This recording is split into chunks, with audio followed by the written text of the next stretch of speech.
The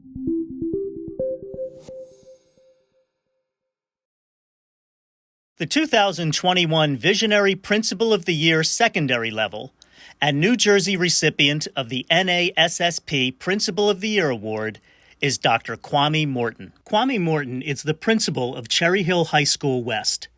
As a father of 10 children, he knows the importance of being there for each and every student. We place our children every day in the hands of people that we hope that are partners for us and not strangers to us. As such, it's critically important that our kids are loved. So No Child Left Invisible specifically, I've defined it as such.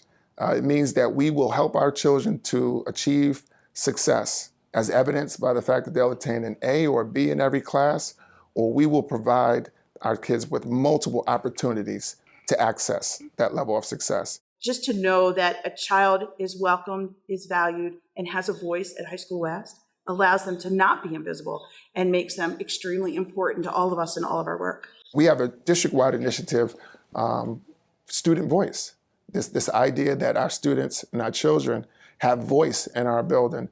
And voice means not just that we hear audible sounds coming from them, but that we listen to them, we engage, and we work with them closely, and that when they bring things to us, we act on them. A small group, I believe it was about 4 or 5 of us, went to another teacher and we worked with a few of her other students to create a website full of resources about mental health as a whole, stress relief, nutrition. We had some yoga tips on there too. So we were able to create that and then send it to all the teachers who could then share it with their classes. A champion of communication, Kwame Morton built a powerful partnership with the Cherry Hill Police Department to open doors and foster positive relationships. Several years ago, it occurred to me that many of the problems that were being faced in our country and much of the rhetoric that existed, I thought was harmful and counterproductive. So you think about this idea that police and people of color just have this natural disdain for one another.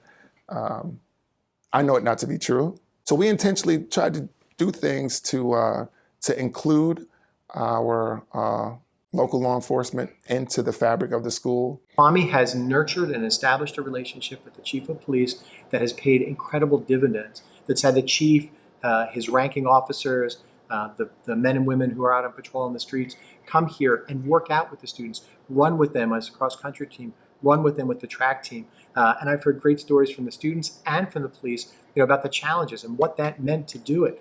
But these kids have gotten a chance to know who the police are. Just to have that camaraderie and that friendship and that comfortability that I feel like our kids can be approached by a Cherry Hill police officer and can approach a Cherry Hill police officer, whether they're here in the building or in the community. We had several protests last summer after the incident in Minneapolis with George Floyd. I was out on Route 70, observing everything, and a group of people were walking towards me, and I'm looking at them, and they're looking at me, and I recognize the faces, not necessarily names. And, I see them smiling, and I'm looking at like Cherry Hill West, and I'm like, basketball team. And they're like, yes, So, in that type of high stress situation, the relationships that were built during the programs that we have in place with the school help to de-escalate a potentially volatile situation. I think many of the problems that we face in this country are from a lack of understanding. It's from ignorance. We just don't know about each other. We don't know enough about one another. And I think if we take the time to engage and form relationship with even the most unlikely people, that what we'll find is that we have cultural connections that are much deeper than surface level things. And part of that is because students have questions, especially in the last year. They have questions they want to ask. There are real concerns. There's trauma that our children have experienced because of what's going on in the world. The opportunity for them to ask the police and to ask the chief those questions very directly in the presence of Dr. Morton, who provides that guidance and that support and that calm, has been absolutely phenomenal. The students, police, and Dr. Morton have also collaborated on a restorative justice program that led to Cherry Hill West becoming a national school of character. Dr. Morton wanted to come up with this restorative practice program where we hired private contractors. So we hired a yoga teacher and we hired a CrossFit instructor. And in lieu of a normal detention, the student could be assigned to the restorative practice. What we figured out is that detention doesn't really help any kids when they get it because they just go there or they'll try to skip it and it's not doing anything to benefit them.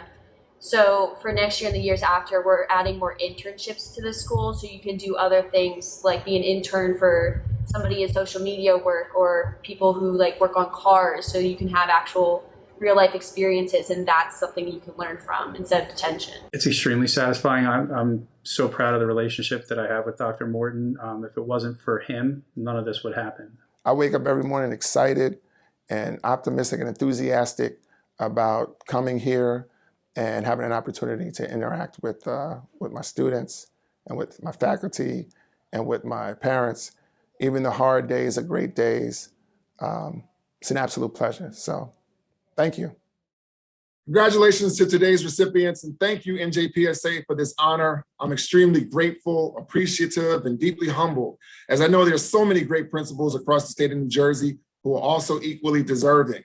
Cherry Hill High School West is a dynamic community comprised of wonderful children, dedicated parents, and staff members who regularly go above and beyond the call of duty in the interest of doing what's best for children. I consider this award to be a shared award and an accurate reflection of the truly outstanding community that is High School West. I would like to thank ALLISON Staffin, assistant principal at High School West, for nominating me for the award. Quite truthfully, when I read Allison's nomination letter, it brought tears to my eyes. Her words touched me deeply. I would also like to thank Dr. Joseph Meloche, our superintendent of schools, for supporting the nomination and also for being a mentor and one who has provided tremendous guidance for me and support as well. I would like to say thank you to my children, Cassandra, Kwame Jr., Caleb, Kamel, Glory, Camille, Gabriel, Abraham, Corey, and Colin for their unconditional love and helping me to gain great perspective on how to best work with and interact with children. I would also like to thank my wife, April, who is an outstanding mother, but is also an even better friend and partner. Finally, I'd like to thank my parents, Anthony and Sandra Morton, for their guidance, support, and unconditional love. My mother was an extremely popular and well-respected teacher in our community in Brooklyn, New York, where I grew up. She aspired to become an administrator, but unfortunately, her professional career didn't allow her to actualize that dream. However, it is through her guidance and her example that allows me to stand here today. My educational philosophy, one that's rooted in relationship, compassion, and empathy, were nurtured by my mother. So I'll conclude by thanking NJPSA once again for this wonderful honor, but I also thank you for sending me 2 plaques. One of those plaques will be hung right here in my office, but the other I plan to present to my mother. Thank you.